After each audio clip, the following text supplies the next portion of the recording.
Hey everybody, I'm Zach. And I'm Jesse. And you're watching Tesla Time News. Episode 221 on Now You Know.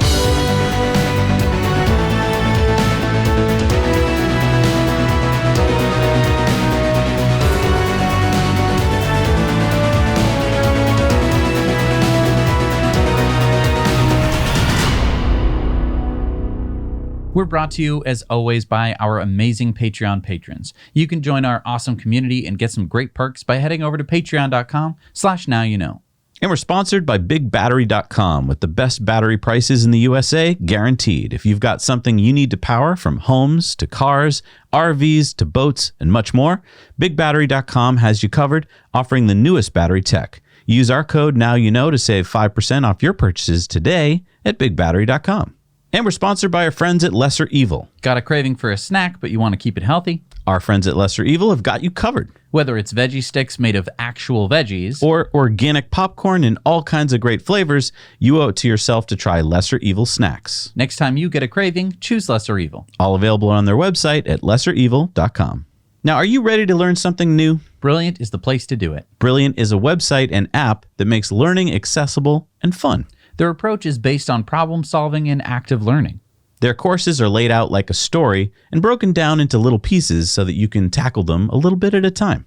And there's no tests or grades. Just pick a course on something you're interested in and jump in. If you make a mistake, no big deal. Just check out the explanations to find out more. You can learn at your own pace, and there's something for everybody. Whether you want to brush up on the basics of algebra, learn programming, or learn cutting-edge topics like neural networks, Brilliant has you covered. To support our channel and learn more about Brilliant.org, go to Brilliant.org/nowyouknow and sign up for free. And also, the first 200 people that go to that link will get 20% off the annual premium subscription. So Elon Musk just surpassed Bill Gates to become the second wealthiest person in the world. Yeah, Tesla's market cap is now $555 billion.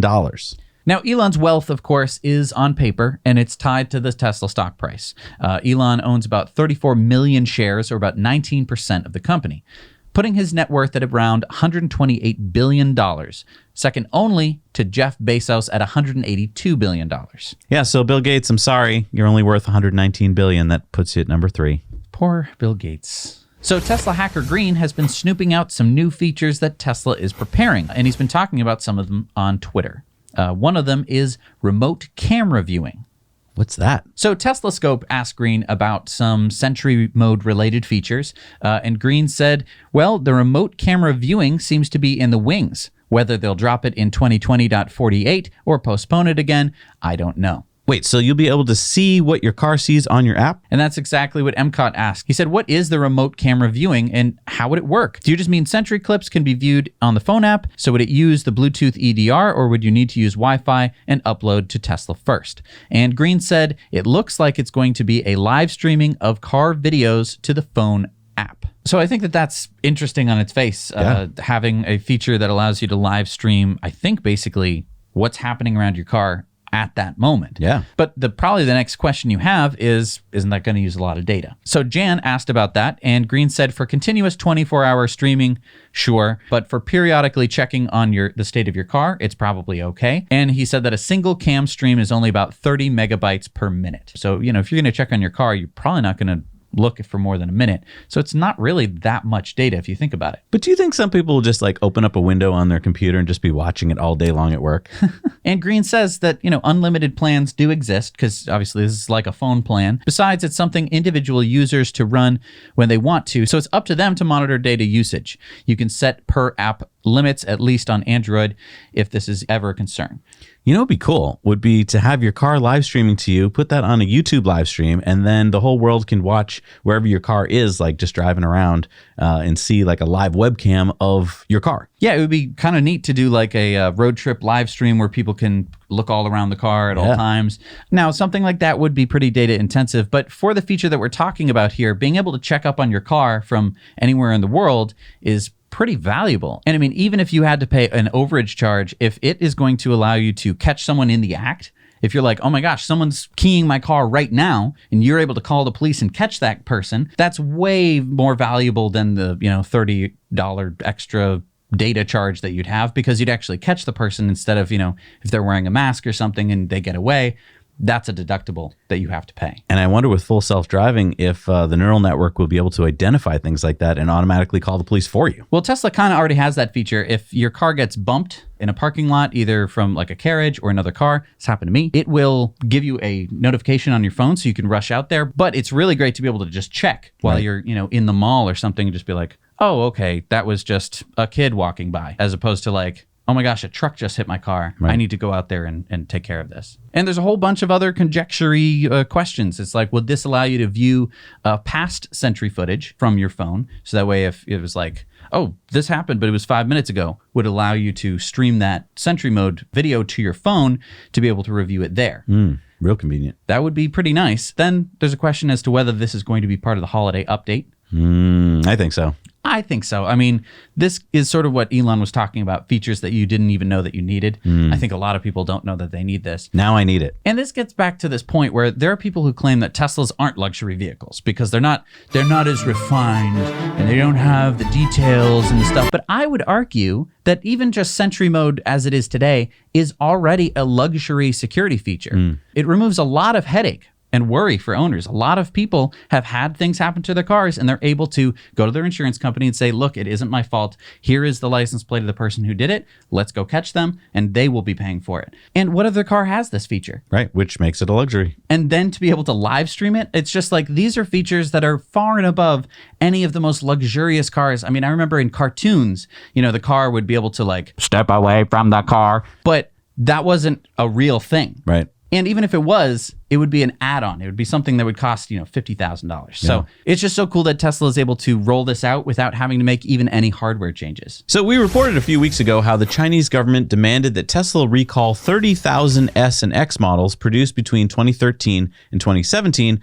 for suspension arm failures. Tesla had argued that there was no need for a recall, that what the Chinese government was calling a defect was actually because of driver abuse. Now, the National Highway Traffic and Safety Administration, or NHTSA, is starting a preliminary investigation into 2015 to 2017 Model S and X's for the same problem here in the U.S. NHTSA reported receiving 43 complaints alleging failure of the left or right front suspension forelinks in model year 2015 through 2017 Model S and model year 2016 through 2017 Model X vehicles.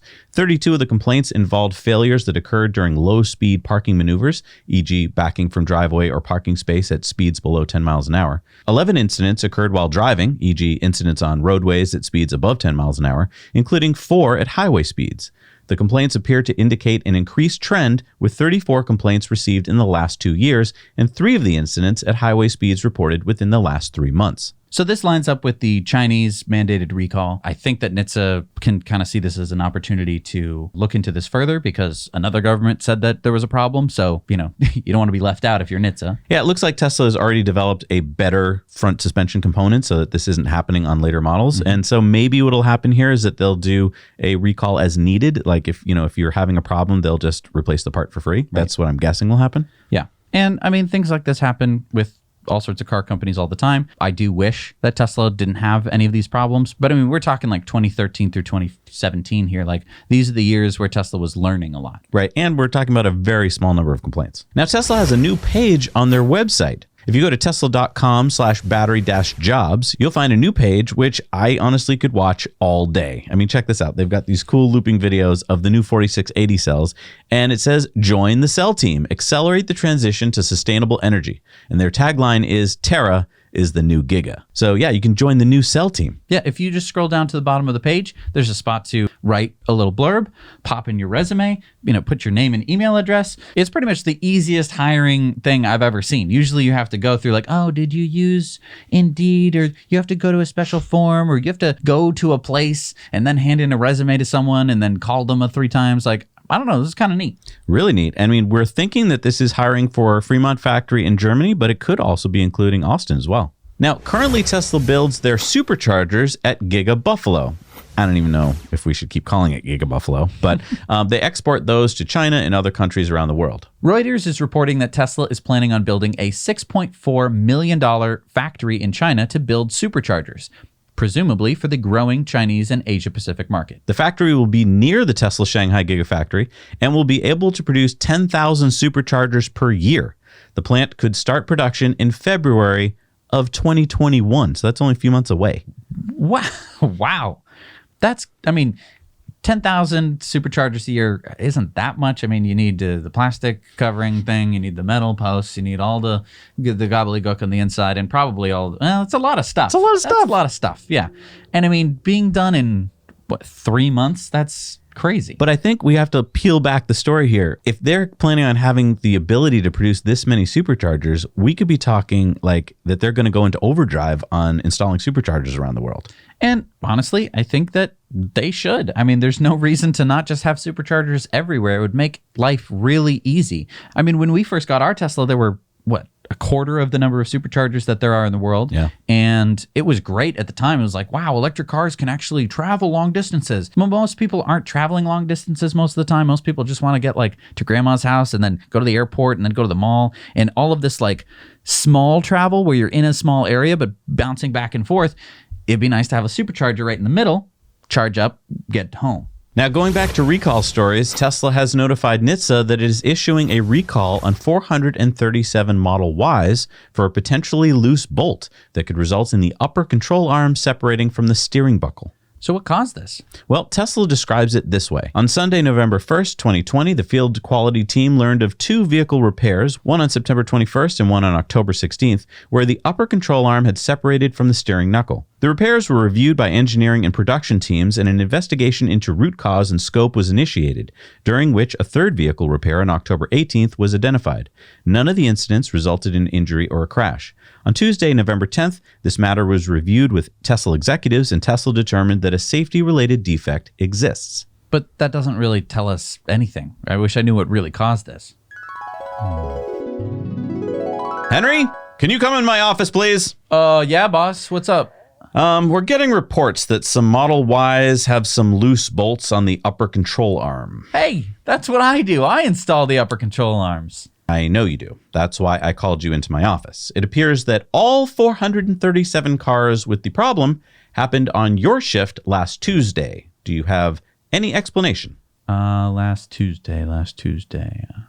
The only thing I can think of was that last Tuesday, Larry made a bet with me. And what bet did Larry make with you? Well, he bet he could put more bolts on with his automatic bolt gun than I could do by hand. And did Larry win the bet? Almost. Larry installed 432 upper arms. I installed 437. I won. Want to know what I won? No, not really, Henry. Thank you, Henry. You're dismissed. Oh, and send in Larry, will you? So what did Tesla end up doing to make sure that this didn't happen again? Well, Tesla said various changes were promptly made to the production line installation process to mitigate reoccurrence. Torque angle limits were refined, and secondary inspections and audits were implemented. Model Y owners affected by the recall are being notified, and the fix is a simple tightening of the fastener to specifications. Hello, Mr. Bennett. We're here to tighten your bolt on the Model Y control arm. It'll only take a minute. Man, how many more houses do we have to go to? Just 422 more.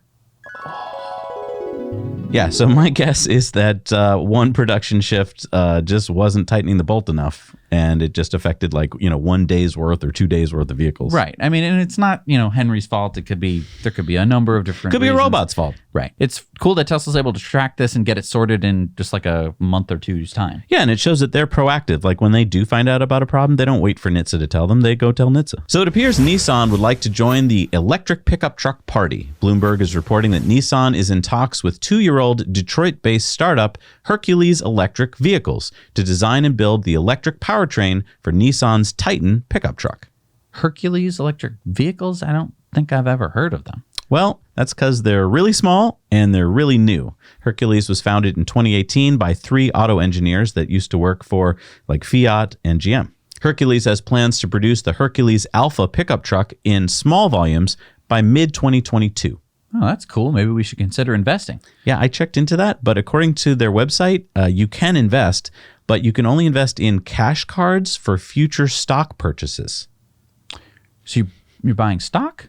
No, you're buying a cash card that gets you money off the vehicle and gets you future equity, I guess, stock in the company when they start issuing it. I've never seen this before. I don't know if this is some So it's like a gift card? Yeah. It's like, well, you can't invest in the company because you have to be accredited. Right. But you can buy a gift card. A gift card of Hercules money. Right. Okay. I mean, Sure. it's sure. Okay. but back to Nissan. Why does Nissan need a tiny startup to build its battery Titan pickup truck? Well, I think this shows how behind many of the OEMs are. I mean, they are basically part putter-togetherers, right? I mean, they don't know anything about designing and building electric powertrains, but Nissan needs something because their pickup sales dropped 38% last year. But the Hercules does have some interesting specs if they can pull it off. So it would have 1,000 horsepower with a 4-motor drive system. I'm guessing that means 4 hub motors, which would mean like tank turns. That would be cool. Yeah, because another one of the features is zero radius turning, which I think means tank turns. So that's pretty cool.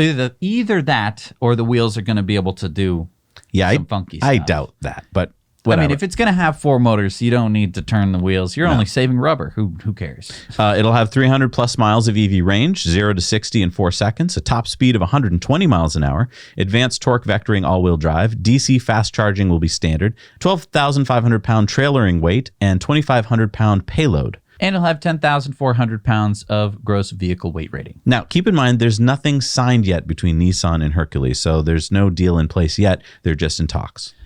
I think it's kind of amazing that a company this small that has produced nothing and was basically produced 2 years ago is able to talk to Nissan, and Nissan's like, what do you have for us? Yeah. Oh boy, what do you got? It's like, you're Nissan. You've already made some electric vehicles. Like, you've made the Leaf. Yeah.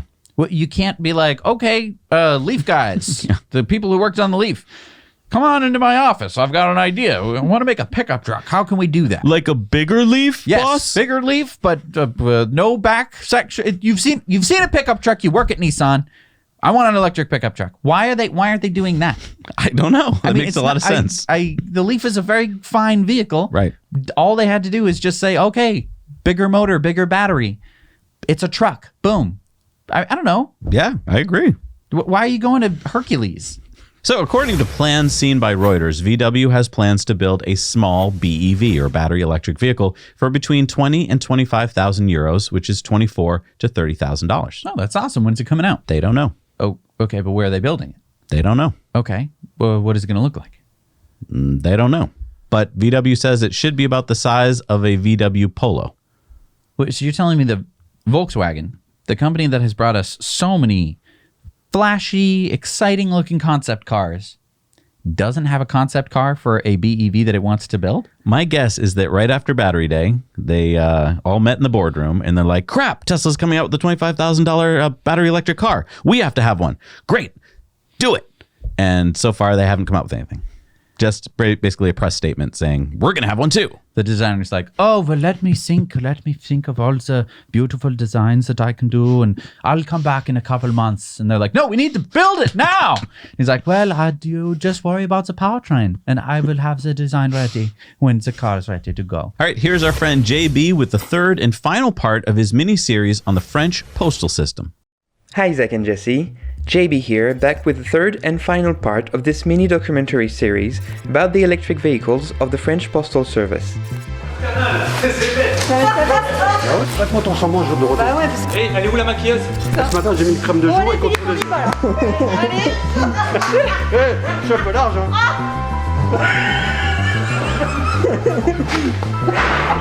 Pardon, excusez-moi, en caméra. Bon, allez, on y va. In the previous 2 episodes, we talked about the current electric fleet of La Poste. But today, we sit down with Claude Evangelaire, their vehicle technical director for Northern France, for an interview about the history of the electric vehicles of the French Postal Service. A history that starts with their very first motorized vehicle. Le premier véhicule à la poste, c'était comme il était surnommé à l'époque, la Mi-1000. C'était Charles Mildet, à l'origine c'était un horloger qui, suite à l'apparition de la fée électricité, a lui-même développé une batterie électrique et il l'a proposée déjà à la poste. Donc c'était déjà une innovation de Charles Mildet envers à l'époque l'administration des PTT, mais qui est devenue par la suite peu de temps après, la Poste. Et ce véhicule, bon, il avait une petite autonomie, hein, il roulait à 15 km/h, il avait une autonomie de 50 km. Par contre, la batterie n'était pas rechargeable. Donc en cours de tournée, le facteur, il y avait quelqu'un qui venait pour lui changer la batterie. Jusque même en 1904 ou 5 à peu près, la Poste avait déjà 12 véhicules qui étaient 12 véhicules électriques. Donc on peut dire qu'effectivement l'ensemble de la flotte de la Poste était électrique. Les véhicules ne sont pas restés parce que, comme tu le sais, il y a eu Ford qui est arrivé avec son moteur à explosion et qui a bouleversé le marché. Donc la Poste, comme beaucoup d'entreprises à l'époque, est passée vers le tout thermique. And it stayed pretty much that way up until the 1940s and the introduction of the Peugeot VLV. Since then, La Poste has a special unit charged with keeping the national service up to date with the latest technologies. Depuis les années 70-80, quand il y a une innovation, on la propose à la Poste. Les constructeurs le proposent d'abord à la Poste parce que c'est la Poste qui est en pointe dans le secteur. La preuve, on a première flotte, on est déclaré première flotte électrique du monde. Devant la Deutsche Post, c'est pas rien quand même. En parlant que d'électrique, on a 39 000 véhicules. 39 000 véhicules électriques. Au niveau national, ça nous fait du 32%. Là, ça tend à s'accélérer. On a pour l'instant, nous avons 7500 Kangoo Z2 à la Poste au niveau national. Pour preuve, ici sur Bondu, il y a une vingtaine, vous avez vu, hein, t'as vu, il y a une vingtaine de véhicules Kangoo Z2 qui sont parfaitement adaptés aux tournées des facteurs, quoi. Au tout début, où nous avons eu nos véhicules électriques, la durée de vie est arrêtée à 5 ans.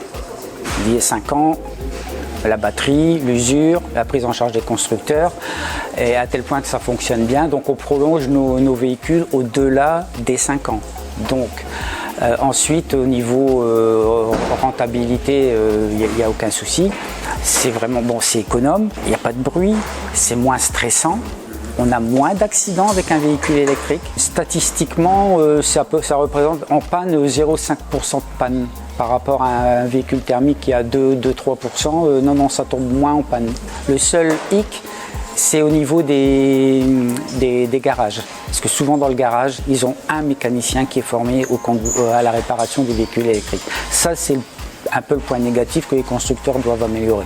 Les freins, c'est le prix. Le prix d'achat, il est quand même encore relativement élevé. Le 100% électrique, pour l'instant, c'est pas encore faisable parce que tous les véhicules électriques ne répondent pas, enfin, pour la Poste à nos besoins, hein, pour faire nos tournées. Tout ce qui est au-dessus de véhicules qui sont au-dessus de 7 mètres cubes, il n'y a pas le parc véhicule électrique au niveau des constructeurs, c'est pas encore top, quoi. En dessous de 7 mètres cubes, pour la Poste, ça répond parfaitement à nos besoins. La Poste travaille vraiment en étroite collaboration avec tous les constructeurs et ils sont même demandeurs parce que notre flotte elle est spécifique. Vous savez, un facteur il ouvre combien de fois sa portière par jour, il conduit, il est en ville, il est à la campagne, il fait des grandes tournées, donc la Poste est vraiment, on peut dire, partenaire avec les constructeurs. Tous les constructeurs, hein, donc c'est des appels d'offres, hein, donc c'est des appels d'offres européens, donc mais tous les constructeurs sont les bienvenus, mais il faut admettre que pour nous, historiquement, on travaille beaucoup avec Renault, hein, pour le Kangoo Z2, la Zoé. Depuis qu'on a les Kangoo Z2, c'est 30 000 tonnes de CO2 en moins. Quand on supprime un véhicule thermique, c'est 3 tonnes de CO2 en moins. Vous voyez, comme c'est bien, et il y a même des clients qui se renseignent sur le Kangoo électrique. Donc vous voyez, le postier il fait le lien entre les uns et les autres. Ben, les uns et les autres, c'est, vous voyez, le client, le facteur, le constructeur. Hein. To tell you the truth, we talked for about an hour about so much that it was hard to condense everything here. But as we ended this interview talking about their upcoming electric innovations, I figured they would deserve another video, perhaps once they are fully implemented. So anyway, I learned a lot, I hope you did too, and I think that's it for today. So it was JB reporting from northern France, now you know. Thanks, JB. What a fantastic series. You know, if I went to France and I saw one of these electric vehicles, just driving by, I might be like, oh, wow, there must be like a pilot program or something. It's so great to have someone in France who knows about all this stuff, goes to interview, hears the whole history of it. Really, really cool. Yeah, I had no idea that the postal system there had been using electric vehicles for so long. And, delivering mail isn't the most complicated thing in the world. It's pretty complicated. It is complicated, but the vehicles are just vehicles. I think that the rest of the world has a lot to learn. Yeah. From France. Yeah, I mean, a lot of governments like reinvent the wheel. Right. They're like, we're going to have a commission who's going to start to do some research into thinking about how to starting to think about the problem. Right. And it's like, why reinvent the wheel when France is already doing it almost entirely electric? Yeah. And we'll be putting the entire 3 parts of this series together in one video on the Now You Know Clips channel so that you can share it with your friends. Or your Postmaster General. Yeah. So I was scrolling through my news feed when I stumbled across this story. Why did it take 9 hours to go 130 miles in our new electric Porsche? And this was by Miles Bringal of The Guardian. And I was ready to jump in there and defend the Taycan from this article because at first glance, it had FUD written all over it. There's this trope of journalists taking out an EV for the first time. They've never had an EV, and they make a bunch of stupid mistakes because they didn't talk to anyone, or they're like intentionally trying to make EVs look bad. So I was expecting all this usual FUD of like, oh, we went to a level 2 charging station. It took a long time to charge, but we had to drive a long distance. Or like, we used the provided charger, which means that they're using like level 1 charging. But it turns out, no, it was not the incompetence on the part of the driver. But in fact, the charging stations were either not functioning or they were full, or the ones that they could get to were slow. And this is something that I've been worried about since pulling into my first CHAdeMO charging station back in my Leaf. And the thing that worried me was that it was broken and I had to go find somewhere else to charge with a low battery. Yeah, I mean, the story was not written as a warning against EVs, but it was a nuanced and well-written piece with this quote from Britain's Automobile Association's Edmund King. Electric vehicle consumers want more interoperability, more chargers, greater reliability, and a contactless experience. To really help the revolution get to full power before 2030, we need a concerted effort from local authorities to take up the charging point grants. Only 1 in 6 do, according to AA research. And for those premises providing chargers to ensure they work. Driving an electric vehicle is great fun and can save you money and save emissions. Let's make sure the future network can help save range anxiety. Yeah, this article talked about how this couple with their new Taycan had to go to 6 different chargers to find a charger that worked. Either there was a huge line at each charger, or they were out of order, like you said, or they were slow to charge. And it's like, that's why it took them 9 hours, because the charging network failed them. And here's the really tough thing about it. It's very easy to write an article where you go, yeah, the charging network sucks. And then people are going to be like, yeah, I don't want to get an EV because I heard that the charging network sucks. And it's very easy for us to point to it and be like, that's FUD. That's not fair. You can make it work. But it's not the best faith argument. No. In my opinion, because honestly, we should be honest with how the charging networks work. And I mean, we always point to Tesla having done a very good job with their charging network. It's a fast charging network, the Supercharger network. They do have the level 2 charging stations. I don't consider that to be a like reliable backup network for Teslas. Mm-hmm. I think that for the most part, if you're driving a Tesla, the Tesla chargers that you're going to be parking at are either at your house or a supercharger. Mm-hmm. And I think that that's fine. But other charging companies haven't really done a very good job, in my opinion. No, we always point to Ionity and Electrify America, but those are companies that were given billions of dollars by a Dieselgate settlement and told that they had to do it. Other than that, it's just been this hodgepodge. And it's kind of a chicken and egg problem where governments should step up and they should actually build the infrastructure, which hopefully under the new Biden administration will start to do here in America. I just thought it was an important thing. It was nice to see a well-written article about that, but I wish that there weren't any articles where it's like charging was an issue. That shouldn't happen. We shouldn't have that problem. And it really is up to governments to kind of step in and solve it because Tesla isn't going to be able to solve it for every other company. We just need to have a good leader in this. I wish we could go back and interview someone from, 1910 and ask them what it was like as gas stations were starting to appear. And it probably was scary then, too. It's like, I'm going to go for a drive today and I don't know if I'm going to find a gas station. Right. But at least in that case, you can just be like, well, I filled a bucket full of gasoline and I kept it in the back seat. Whatever. Tesla Time News is sponsored by EcoWear, where you're going to find things other than t-shirts, actually. We've got beanies, hoodies, jackets, and hats. And we've got new designs uploaded every week. And get this, everything's free shipping. So if you're looking for some Christmas presents, if there's someone in the back of the room right now, you might want to go to EcoWare. Remember, we carbon offset the manufacturer, shipping, and life cycle of your purchase, and we plant a tree for every order. Help support Now You Know by heading over to EcoWare. And a free way to help out the show is by using our Amazon link down in the show notes below. Yeah, by clicking on that link the next time you're going shopping on Amazon anyway, about 4 or 5% of your purchases will go to help support our show, and it won't cost you anything. As Amazon associates, we earn from qualifying purchases. So this next story is pretty neat. There's this mine in northern Sweden called Aitik. I think is how you say it. And back in September, they started a pilot program to use a giant electric mining truck to move 70 million tons of rock. So check out this video. The one on the right is diesel. Okay. The one on the left is electric. And you can actually see the overhead wires that it has as it's driving up and out of the mine. Oh, so wait, so this is not battery powered. This is actually powered live from that wire. It's a mixture of both. There is battery, but then there's also, it's using a lot of power, obviously, to go uphill. It's a gigantic truck, and it's full of a lot of weight. So by putting it just on the up part, you can charge the vehicle right when you need to be putting the power into the motor at that point. Now, wait, it's outrunning the diesel. Exactly. It's about twice as fast as the diesel truck, at least going up and out of the mine full. And get this, it's going to save 830,000 liters of diesel fuel a year. I'm sorry, you just said 830,000 liters. There's no way that they could save that much gas. Do you see how big that truck is? Look at it compared to a regular pickup truck, and those are people. That's how much diesel that thing burns? Yeah, a lot. And this should be able to reduce their greenhouse gas emissions of this mine by 80%. I had no idea they burned that much fuel. That's insane. How did they even fill that thing up? I guess you need a bigger truck. Can you imagine if you ran out of gas like at the bottom? Like, hey, Harry, can you bring some gas? Okay, here you go. No, we're going to need a lot more than that. The project's technical manager, Jonas Rengard, said they have really proven themselves during this project by being attentive to our needs and showing great commitment. This is exciting. This is really cool. This is Swedish heavy metal. Yeah. So if you watch this channel for any length of time, then you probably know all about the VW Dieselgate scandal, where VW was found guilty of installing cheat devices in their diesel vehicles so that their true emissions wouldn't be revealed during testing. Now there appears to be a second Dieselgate scandal going on. This time, who's guilty? Diesel truck owners. I knew it.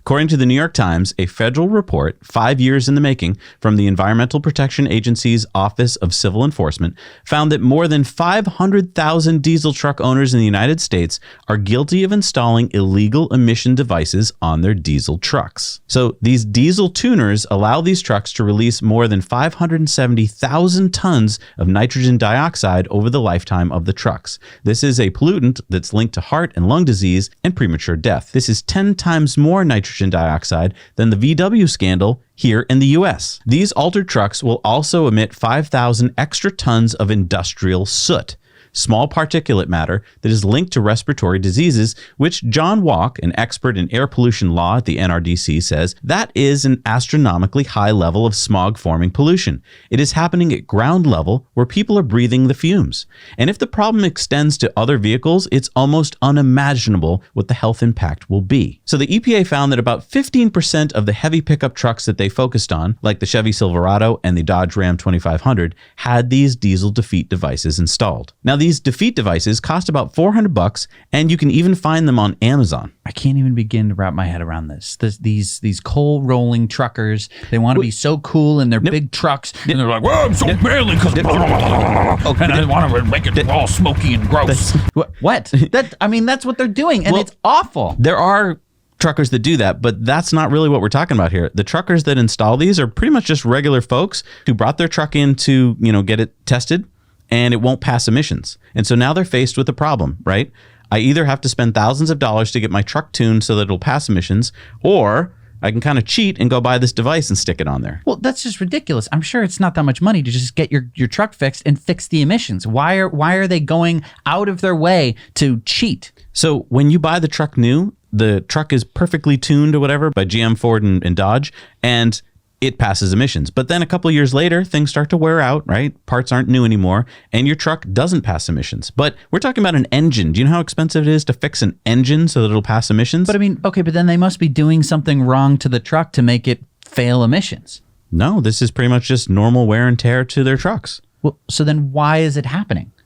because diesel sucks. Like, the same problem happened in Europe where VW told all its customers that this is a clean technology. It's not. I mean, that's the problem with diesel is it's this fuel that's a very unrefined fuel and it burns very dirty. And you have to do a lot of things to an engine to make it clean. And those things wear out. So when you bring your truck in for an emissions test, they can either stick something in your tailpipe or a lot of emissions places now just hook up to your computer. And what this does is this computer just says, I'm clean. I'm clean. And so you drive out of there still spewing, but you passed emissions for another year. And this again just goes back to the truck manufacturers. They put together this like intricate engine with all these intricate things to make it pass emissions when they sell you the car, but they kind of force you to be complicit in putting a cheat device in your own car. So instead of VW, who are like, we're going to put the cheat device in the car and then regulators will never know, GM and Ford are able to be like, well, we didn't put the cheat device in there. It's all these truckers. What the heck's wrong with you guys? And I mean, this is just another reason why we should have electric everything, because a Cybertruck is never going to fail emissions. Exactly. And it's never going to be killing people as it drives down the street, slowly killing people. And I mean, that's why we're sponsored by Cybertruck Owners Club. There you'll find a crowdsourced reservation tracker that you can update and find your place in line. Check out their website for Cybertruck news, discussions, and community for Cybertruck enthusiasts and future owners. And they have a 3D configurator allowing you to visualize the Cybertruck in any color, wrap, and logo, both on screen and in augmented reality. So the EPA has rated the range for the VW ID.4 First and Pro versions. Both were rated at 250 miles or 402 kilometers of range. That's an MPG-E rating of 104 miles per gallon E city, 89 highway, versus the Model Y long range at 131 city, 117 highway. Wow. It's quite a difference. Yeah, the VW ID.4 has an 82 kilowatt hour battery with 77 kilowatt hours of usable range. Now, the first edition with only a few thousand produced for the US has sold out, and they'll start deliveries in a few weeks. The Pro will be released in higher volumes in early 2021 and will be available worldwide, including the United States, for $40,000 starting price before incentives. So Elon attended a virtual battery conference last week where he hinted at longer range Teslas coming. As far as range is concerned, we, I think, have shown that the range can be very long. In fact, we could make it even longer than it is today. But our longest range vehicles have a range over 600 kilometers, and there's more. We could actually do more into that, and you'll see actually some improved versions of our vehicles come out with over 600 kilometers range, starting to approach 700 kilometers. And we even have some under development long term that can do 1,000 kilometers. He also hinted at a European hatchback. I think it's important in order to attract the best talent, to do original design. And I think possibly in Europe it would make sense to do, I guess, a compact car, so perhaps a hatchback or something like that. And something that, like, well, what do most people want? And in a given region, or what is a very popular approach to take. In the US, the cars tend to be bigger for personal taste reasons, and in Europe, the tends to be smaller. If you're trying to park in a dense urban environment, having a car that is that actually fits in a parking space easily is important. I was driving a Model X around Berlin, and we had quite a bit of trouble finding a parking space that we could fit. So I think that would probably be a good candidate for original design. But I'm sure there'll be others as well. But that might be the wise place to start. And it helps us also say, okay, we need a car that people can afford, that fits their lifestyle and everything. And so probably something like that would make sense. Yeah, I'm excited about doing some original design in Europe. And he said that Giga Berlin, which will be Tesla's first wholly owned battery factory, could be producing 250 gigawatt hours a year of batteries in the not too distant future, which would make it the largest battery factory in the world, more than all other battery factories combined. So we want to go from where we have a sort of small pilot plant, which is basically proof of concept in California, to something that will actually be, I think, possibly the largest battery cell plant in the world. I think it will be the largest. it would be capable of over 100 gigawatt hours per year of production, and then possibly over time going to 200 or 250 gigawatt hours a year. Pretty confident at that point it would be the largest battery cell plant in the world. Yeah, check out this chart here from Bloomberg. If Bloomberg is right, this is how many batteries the world's going to need coming up. So I just want to talk about here that Elon talked about having a battery that could go 1,000 kilometers or 620 miles. I think he's talking about the semi-truck. He could be talking about the semi-truck. He might even be talking about the Model S or something like that. Yeah, or the Roadster. Yeah. But if this is true that the semi could have these ranges, Elon said that these ranges are achievable for the semi with around 300 watt hours per kilogram of energy density at the cell level. So I wanted to compare this to current technology that Tesla has. Their current 18650 cells in the Model S and X have about 240 watt hours per kilogram, and the current 2170s, which are in the Model 3 and the Model Y, have about 247 watt hours per kilogram. So if this is correct, then we are looking at a 4680 energy density increase of over 21%. And now, if we go back to Battery Day, though, they were saying that it was going to have like a 50% increase or in range. 60%. Oh, in range, not energy density. Right. As you get a higher energy density cell, you can have less of them, which lowers the weight, which increases the range. Yeah, so this formula is helped by having a higher energy density. Interesting. So GM has given its 880 U.S. Cadillac dealers an ultimatum about selling what could be an all-electric brand by 2030. Okay, so I remember GM had the Ultium battery, and then they had the Ultify experience of online shopping for potential EV buyers. But what's this, the GM Ultimatum? It sounds like some kind of new, is it like a coffee bar? Is it a car? Like, drive the new GM Ultimatum. No. It's electric, using the new Ultium batteries, which you can get at the Ultify EV experience online. It's actually a pretty good name for a car. But no, GM is giving their Cadillac dealers a regular old ultimatum. Either get on board with us in selling Cadillacs as electric vehicles, or stop being Cadillac dealers altogether. Would be way more fun to have the Ultimatum. I know, truck. right? You're right. No, it sounds like a cool name. It sounds kind of cool. It's kind of weird. It is weird. It'd be weird. I mean, it's not a good. Get in the ultimatum, or else. Or else. That's part of the marketing for it. So you like have Ryan Gosling, and he's like, buy the GM Ultimatum. And then you Willem Dafoe.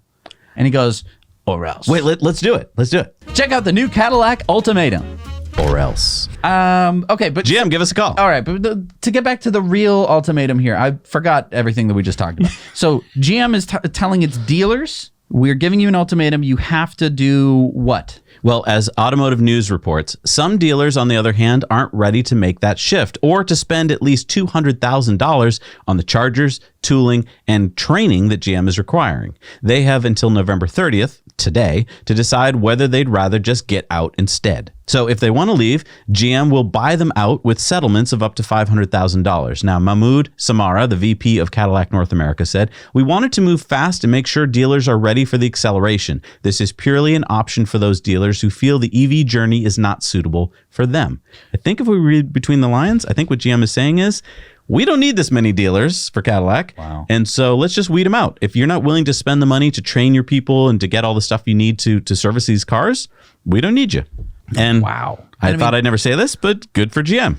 This is the chewing of the leg that we talked about. This is slightly gnawing of the leg right here. It's a little nibble. Yeah, it's the first little step of can I bite my leg off? You know, it's taking out your knife and it's starting to go like, oh, you're just through the pants. You're just through the pants. Oh, getting too graphic. Let's talk about this in different terms. So I mean, on the one hand, this is one way to kind of get rid of some of the dealers because they shouldn't have had so many in the first place. Probably, and this is actually going to be good for the dealers that remain because those dealers will have a bigger area, and so more customers will be coming to them. And then they can use the Ultify experience, to get some cars with the Ultify batteries, Ultium batteries, and then their wife can give them an ultimatum. Perfect. And speaking of GM, GM had been party to a lawsuit that the Trump administration filed against California. California wanted to have more stringent emissions regulations than the federal regulations, something California has been doing for decades. When Trump won in 2016, several automakers approached the administration to relax EPA rules that had been made stronger under President Obama. The Trump administration did that and then went one step further and ordered the EPA to sue California. GM, FCA, and Toyota sided with Trump. Now that Trump has lost the election, GM CEO Mary Barra has announced that GM has decided to pull out of the lawsuit. Yeah, she said, we believe the ambitious electrification goals of the president-elect, California, and General Motors are aligned to address climate change by drastically reducing automobile emissions. We are confident that the Biden administration, California, and the U.S. auto industry, which supports 10.3 million jobs, can collaboratively find the pathway that will deliver an all-electric future. To better foster the necessary dialogue, we are immediately withdrawing from the preemption litigation and inviting other auto manufacturers to join us. So, but then if this is all aligned, if it's all like, oh, kumbaya, why were they in the lawsuit in the first place? Because they didn't want to have stricter auto emissions. And so if Trump had won, they'd still be in the lawsuit. Exactly. They'd be like, yeah, this is ridiculous. We don't think that we should have stricter regulations. We're not aligned. We don't think that the electrification goals are aligned with California. We're going to be suing California. Well, and you know why? I mean, the lawsuit is going to go away when Biden takes office in January. So, I mean, this was basically just a PR stunt. And what's really funny here, what's really ironic, is that Mary Nichols was the former head of CARB. She's going to be replacing our buddy Andrew Wheeler as the head of the EPA. So this is a complete 180 shift that's going to happen in January. This is why I hate GM. Like, they're just so scummy. And I know, like, oh, but any corporation in that situation would probably do the same thing. And it's like, yeah, sure. And yeah, there's Toyota and FCA and whatnot. But it's just scummy. Like, it's really, it's like the bully who is like beating up on some kid. And then the principal walks over and is like, what's going on here? And he's like, well, I was trying to protect him. It's like, no, you weren't. What the heck? And if this is a story you'd like to share with your friends, but you don't want to share the whole 1 hour episode, head on over to the Now You Know Clips channel, where we've cut this clip into a bite-sized piece that you can share with your friends. All right, it's time for Going Green. So in St. Petersburg, Florida, they opened Ava last week, a free-to-ride electric autonomous shuttle bus service that will run along Bayshore Drive in downtown St. Petersburg. These electric autonomous buses are made by the French company Navia and are distributed in the U.S. by Beep, headquartered in Orlando. This pilot program will run for 3 months and collect data. The CEO, Brad Miller of the Pinellas Suncoast Transit Authority, said, we do have lots of traffic, lots of activity along this corridor, so it'll be a great test of the technology. And the buses have a 9-hour runtime. Yeah. So autonomous buses, we got autonomous driving all of a sudden? Yeah, I mean, there's going to be a safety driver in there, it looks like, because you can see it in the video here. But yeah, how exciting that people are going to be able to experience autonomous buses. They don't go very fast, which is one reason why I'm sure they're allowed. But this is a great way to introduce people to the wonderfulness of electric and autonomous. That's pretty cool. Yeah. Into the future. Escape into the future. So QuantumScape is a battery company that we've reported on before. JB Straubel is on the board of directors. You remember them? Right. This company is working on a fast charge, increased cycle life, solid state separator battery due out in 2024. Yep. QuantumScape is based in San Jose, California. It was founded 10 years ago by Jagdeep Singh, and it went public on Friday. So QuantumScape went public through a SPAC, a special purpose acquisition company, and the stock has been on a tear lately. Yeah, it's up 75% from where we got in September. The big question in my mind is whether QuantumScape will be able to deliver on the solid-state lithium metal battery with a much higher energy density. Right. One of the things they promise is this is going to be safer than a traditional lithium-ion battery because this is going to have a solid-state separator instead of a liquid electrolyte. So that, if that works, would be great, right? To a safer battery. But the question is, yeah, when is it going to come out? Like 2024? Is that soon enough? What's the cost going to be? Because it's easy to make these things in labs, a lot harder to make them at cost. And how much safer will it be? JB Straubel said QuantumScape's solid-state anode-less design represents the most elegant architecture I've seen for a lithium-based battery system, and the company has an opportunity to redefine the battery landscape. QuantumScape has now raised over $1 billion and has a market cap of $565 million. Volkswagen has invested $300 million, so they will likely be the first to benefit from the QuantumScape battery technology. Yeah, I mean, I got in when I found out that JB was on the board because I'm like, this guy knows his batteries, like of anyone in the world. So if he's on the board and he says things like this, that's pretty exciting. All right, it's time for Sunspots. I absolutely love this story. Batesville, Arkansas School District was paying $600,000 a year on energy bills. An energy audit done by Integrity revealed that the school system could save $2.4 million over 20 years if they installed 1,400 solar panels and updated lights, heating and cooling systems, and windows. Let's use that money to start pumping up teacher salaries, said Michael Hester, the school superintendent. It's the way we're going to attract and retain staff, and it's the way we're going to attract and retain students in this day and age of school choice. The project that resulted has helped slash the district's annual energy consumption by 1.6 million kilowatt hours, and in 3 years generated enough savings to transform the district's $250,000 budget deficit into a $1.8 million surplus. I'm sorry. Wait, what? Yeah, so all they had to do, make your school a little bit more efficient, put in 1,400 solar panels, and now instead of being in deficit for $250,000, you are $1.8 million in surplus. What'd they do with the extra money? A major chunk of the money is going towards teachers' salaries, pay raises that average between $2,000 and $3,000 per educator per year. Wow, Superintendent Hester said, now we're in the top quartile in the state. This is another one of those stories that's going to be going on the Now You Know Clips channel because you should be sharing this with your superintendent. Yes.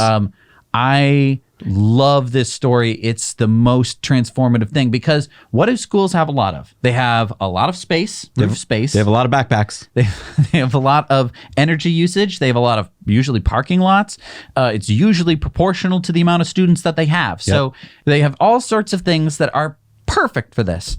And more school districts should be doing this because that's just one little thing. Oh, we're going to have solar. We didn't, if you notice, mention in the entire story, did we talk about carbon emissions? Right. It's a budgetary thing, and it totally 100% works. And there's only usually one person stopping it, and that is usually the superintendent. If the superintendent of schools is on board, you get your solar. Because there's no other reason not to. Right.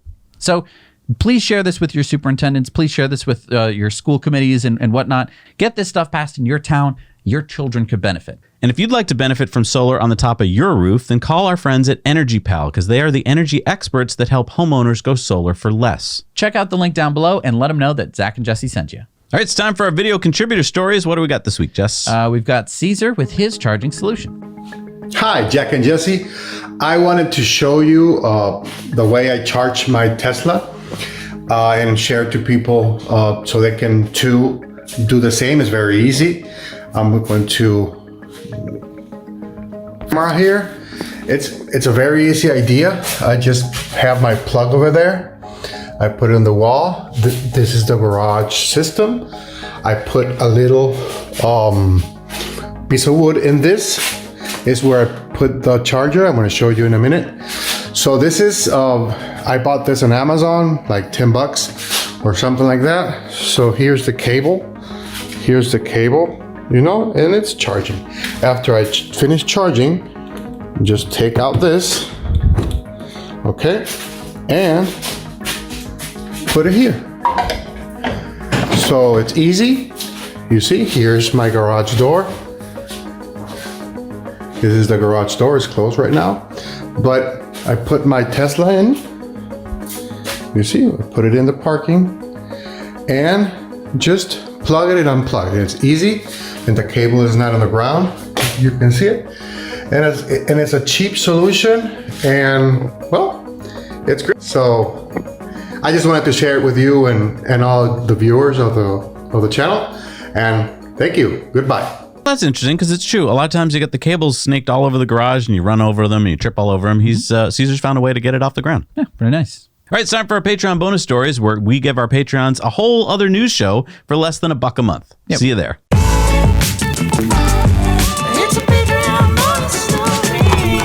All right, we're back from our Patreon bonus stories. We just shared the secret code word again. It's now time for our Patreon shout-outs. Who do we have? We have Jacob Bostwick, Michael Crossman, Kim H. Nielsen, Mark J. McCain, Whitney Reed, Peter Stasiscu, James Stockton, Ian Durward, John Jones, Will Severapa, David L. Schatz, James Luther, James Costello, David S., Slobodan Stevik, Rick Jessif, Larry Morris, and Damian Azopardi. Thank you so much for supporting us. We can't do this show without you. All right, it's time for Elon's Tweets of the Week. And he just keeps on tweeting, doesn't he? So Teslarati posted this article about full self-driving in Las Vegas, and Elon said, Full self-driving beta 5 is coming out in a few days. Improvements should be significant. oh man, I can't wait to get a hold of that. Pranay said, Elon, you mentioned earlier of an end-to-end neural network that took in camera feed as input and acceleration, braking, and steering as output. In the current full self-driving beta, it seems like the perception is using neural networks, but the driving controls and policy is still conventional C++ code. Elon said we're still far from simply video in, control out. The biggest game changer currently underway at Tesla is 360-degree, high frames per second video for labeling, training, and inference. Everyday Astronaut said, and that's possible with current hardware? And Elon said, yes. Nice. And then Marcus House posted this video he had that came out about the funding for SpaceX to develop refilling tech that will go a long, long way. Here's a video talking about why this is so important. This tech alone would change the world in many ways. And Elon said, rapid and complete rocket reuse, low-cost propellant, orbital refilling, and propellant production at destination are the 4 essential elements of making life multiplanetary. Then Everyday Astronaut said, when will you start utilizing and practicing ISRU and Saboteur fueling at the pad? Are you actively engineering portable fueling plants yet for Mars? Elon said maybe start on that a year from now. It depends on how Starship progress goes. Ooh. How cool.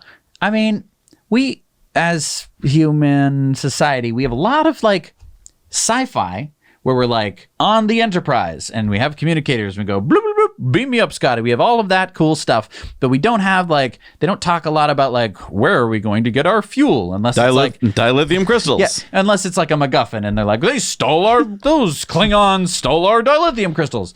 It's not like there's a dilithium production plant and we need to develop one. That we don't get that part of the science fiction, right? But we actually get to live through it, which is kind of cool. And Elon is going to take us through it. That's amazing. Elon just tweeted out good Starship SN8 static fire, aiming for first 15-kilometer or 50,000-foot altitude flight next week. Goals are to test 3 engine ascent, body flaps, transition from main to header tanks, and landing flip. Landing flip.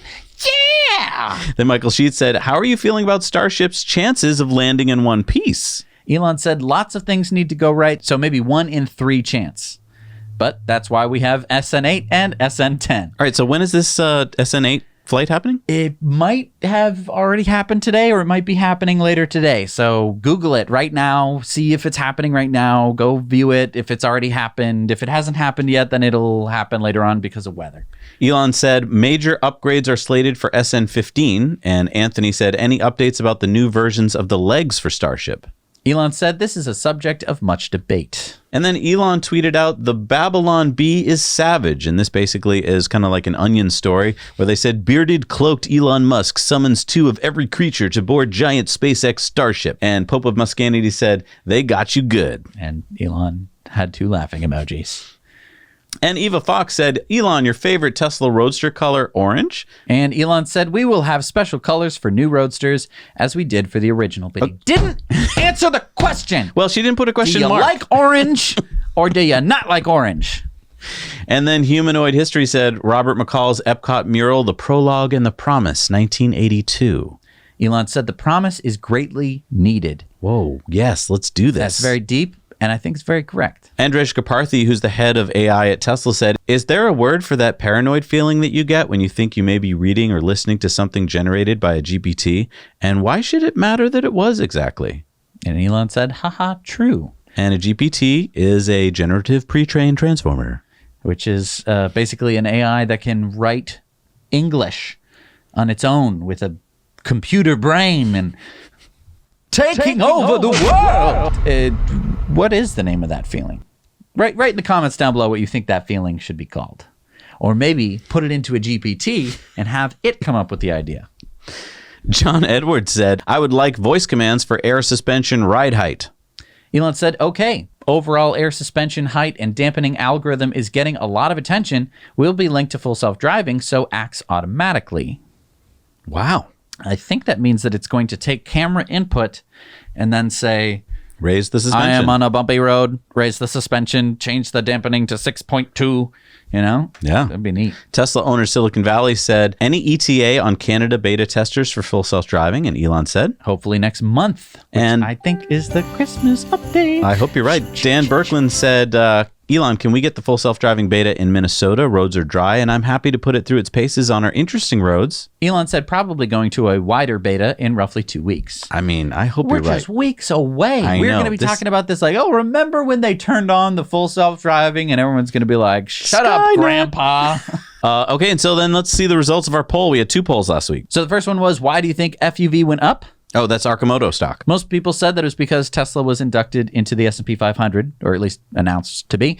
Some people thought that it was the municipal fleet that they have in Orlando. Third most popular was their quarter 3 results. Not a lot of people thought that it was the song at the end of the earnings call. And I just think that that's incorrect. Yeah. And what was the second poll?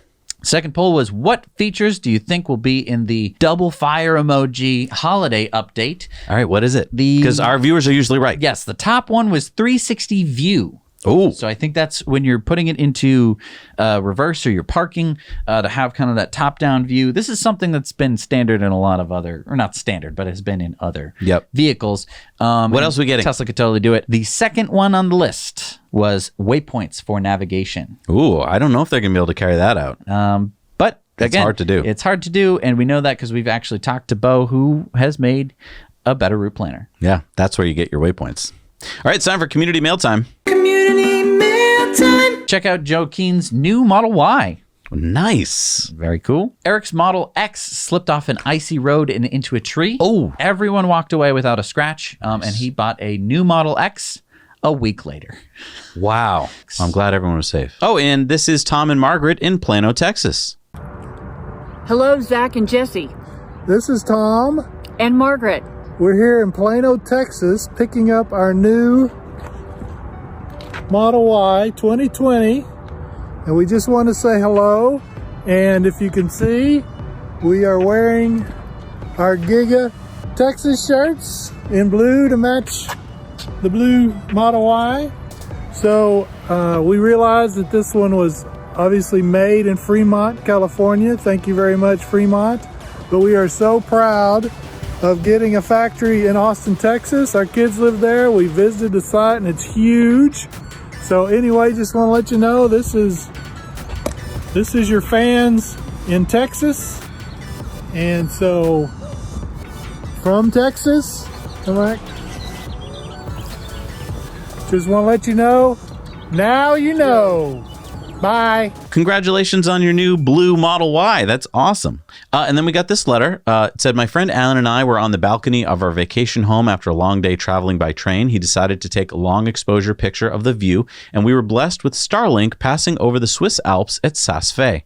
This is probably the satellites just launched by SpaceX yesterday. The photo was taken at 8:28 on the 26th of November, Swiss time. So I think that's when you would have seen them flying over. That's a Starlink. Wow, that's cool. And then Jasper has spotted at least 15 VW ID.3s at an Audi dealership in Rotterdam. It's funny that they'd be at an Audi dealership. I mean, I know Volkswagen owns Audi, but it's just interesting. All right, it's time for our Supercharger reviews, and these are sponsored by our friends at Evannex, the Tesla community's accessory store. If you're looking for awesome accessories for your Tesla, then check out Evannex and use our discount code NowYouKnow to save you $10 on purchases over $100. Zach and Jesse, what's going on? Check this out. Brand spanking new version 3 Tesla Superchargers here in beautiful Northeast Minneapolis. Got the signature thin cords here. And then we got some charge point chargers right over there. For the food starting lineup here, we got McDonald's over there, we got Burger King, we got Taco Bell. On the other side of the mattress firm, we got a Leanne Chin's, Herberts and Gerberts, food options everywhere. Right in the Target parking lot here, we got a PetSmart for your pets if you need be. And check this out too. So here's the satellite image of the Target here, and zoom in a little bit and bam, solar panels everywhere. Freaking sweet. Anyways, just want to let you guys know, 8 out of 8 pizza slices for sure. This is an awesome charging spot. So see you guys. Hello, Zach and Jesse. I'm Jenna, and we're here at the Supercharger in Ellensburg, Washington. There are 550 kilowatt superchargers here. There's a Starbucks right over there, a gas station with a convenience store, and then farther down there are several fast food places and restaurants.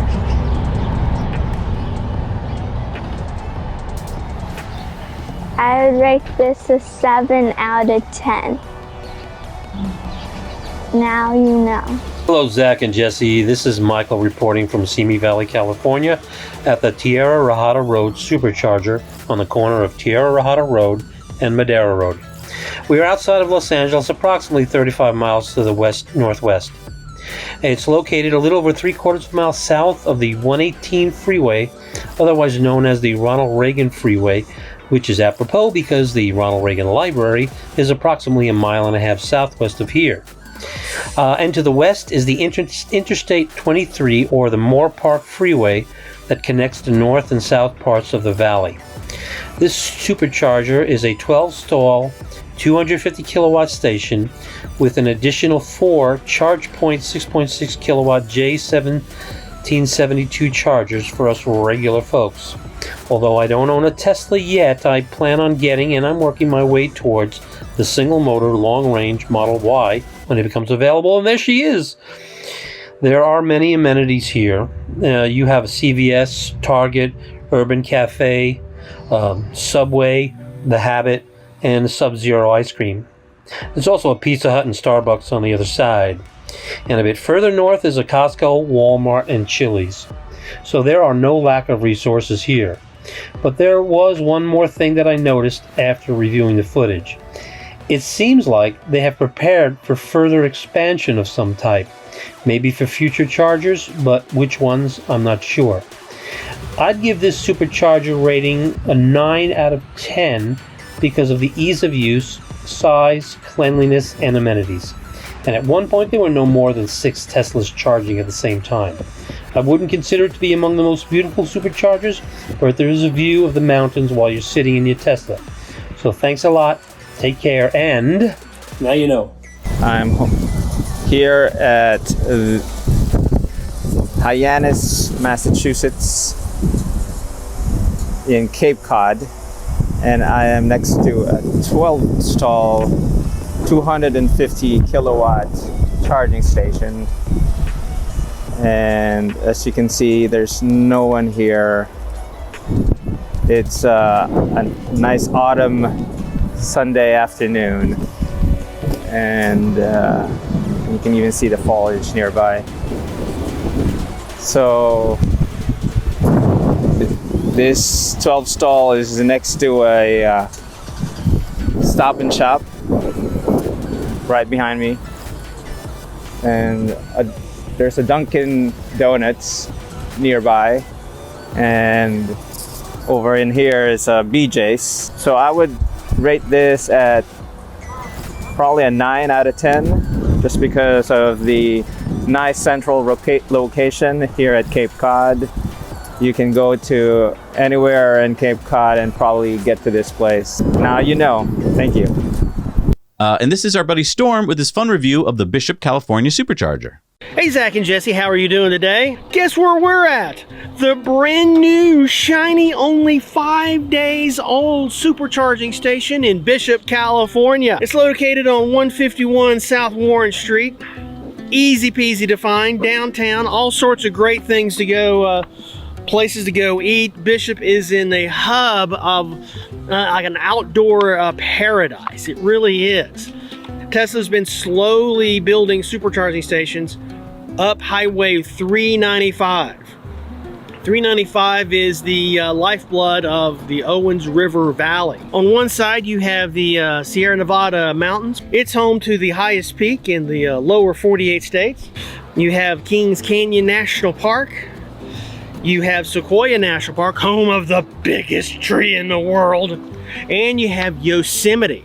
But on the other side is the White Mountains, which is home to the ancient bristlecone pine forest, home of the world's oldest tree, Methuselah. And that thing is older than Plato's Republic. Now on the other side of the White Mountains is Death Valley. So this is the perfect place to be. Some of Southern California's best trout fishing. 4 national parks you can hit, all from Bishop, California, all from these superchargers. Oh, look, there's somebody pulling in. Aren't they special? And the town was originally pitched for the supercharger station on August 26, 2019. And the permit was approved a couple months after that. And the first check-in was a Model S. It's got 12 superchargers here, and they're all big, huge 250 kilowatt babies. Now, pre-pandemic, the Mammoth station was doing about 900 charges a month, and the Lone Pine, south of here, was doing about 600 charges a month. I figure once the pandemic and all that is over with and people start actually traveling again, this will really be a really high use charging station. With the addition of the 12 superchargers here by Tesla, that brings the total chargers here in Bishop, California up to 25. Almost doubled the amount of chargers here in the city. Zach and Jesse, that's it here from Bishop, California. Shh, I think Elon Musk is whispering to me.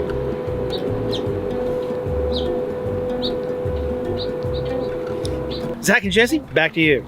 And go check out Storm's really cool YouTube channel. It's called Sciworx. The link is down below in the show notes. Some really fun videos there. All right, it's time for new superchargers. What do we got this week, Jess? The new superchargers in the world are the 12-stall urban supercharger in Oakland, California at 2nd Street. Next, we got the 4-stall 150 kilowatt in Mangaweka, New Zealand. The 12-stall version 3 in Fresno at North Riverside Drive, California. The 4-stall urban in Salt Lake City, South 300 West Street in Utah. 4-stall urban supercharger in St. George at the Convention Center Drive in Utah. The 12-stall 250 kilowatt in Washington at Market Street, Northeast, DC. The 12-stall version 3 in Gilroy, Camino Arroyo, California.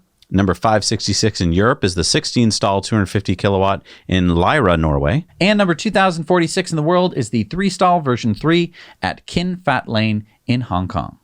Nice. Quite a few superchargers this week. And what do we got for the most beautiful one in the world? Andreas has sent us this one. This is the Gustine, California supercharger. Very pretty. Nice. Nice. Okay. It's very serene. All right, it's time for our Patreon giveaway. This is where you can win a Poster Envy poster. And this week we're giving away a electric vehicles parking only. And to get in this big basket of fun, just join us on Patreon. The more you support us, the more times we put your name in. Yes. And the winner this week is going to be... I'm not going to sign it till I know. It's going to influence how I sign it. James Hardy. Congratulations, James. And I just want to thank all the names that are floating by here. These are people who support us on Patreon. We can't do this. Show doesn't happen without Patreon support because it would be absolutely impossible. And I also want to thank our patrons at the $10 level at the Now You Know Investor Club. We just had a meeting yesterday for us with Mark Fronmeyer, the CEO of Arcimoto. It was super duper fun. Yeah, we got to hang out with the CEO of a company that's traded on NASDAQ, and we got to talk to him, hang out, ask questions. Everyone on the club, like we had, 24 questions got asked, and he hung out with us for a long time. And if you want to go back and see that, it's on our Patreon. So if you join at the $10 level, you can go see all of our live streams and get on all the discussions because we have a Slack channel where we talk about practically everything to do with investing. Right. And it's so nice because, you can join. There's all sorts of join my investing Discord and we'll talk about stuff. But they don't get Tesla. So if you join other discussion groups and stuff and you're like, Tesla is great, and also let's talk about EVs, they're going to be like, what are you talking about? We don't know what the heck you're talking about. Let's talk about oil Exxon's company. A good investment with the dividend you'll like. There's going to be a great dividend, and that's going to be coming for the rest of your life until you die, and then longer because Exxon and oil will live forever because we don't understand anything about the world. We're just financial analysts. Right. But we're not financial analysts, and it's probably to our benefit. Yeah. Anyway, I, again, want to thank our patrons. This show doesn't happen. We wouldn't be able to talk about all of this news and spend all week writing this show for you and then recording it, and then immediately after recording it, have people from around the world start editing this together. Because we recorded this literally yesterday. We finished recording at 2:48 yesterday, and you are now seeing it at whatever time you're seeing it, and the number below of this came out 5 hours ago. Yeah. That's how long it took to go from we've been sitting in these chairs for about 3 hours now. We started at 11 o'clock. I haven't had lunch yet. I'm starving.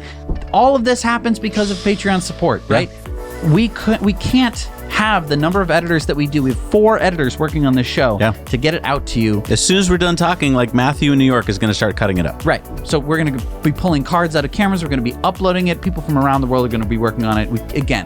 thank you so much for making that possible, because I think that it's really important for us to all stay up to date on this cutting edge future that we're going to be living in, because guess what? The regular news doesn't cover this kind of stuff. Nope. Not at all. So thank you. Gosh, you guys rock. See you next week.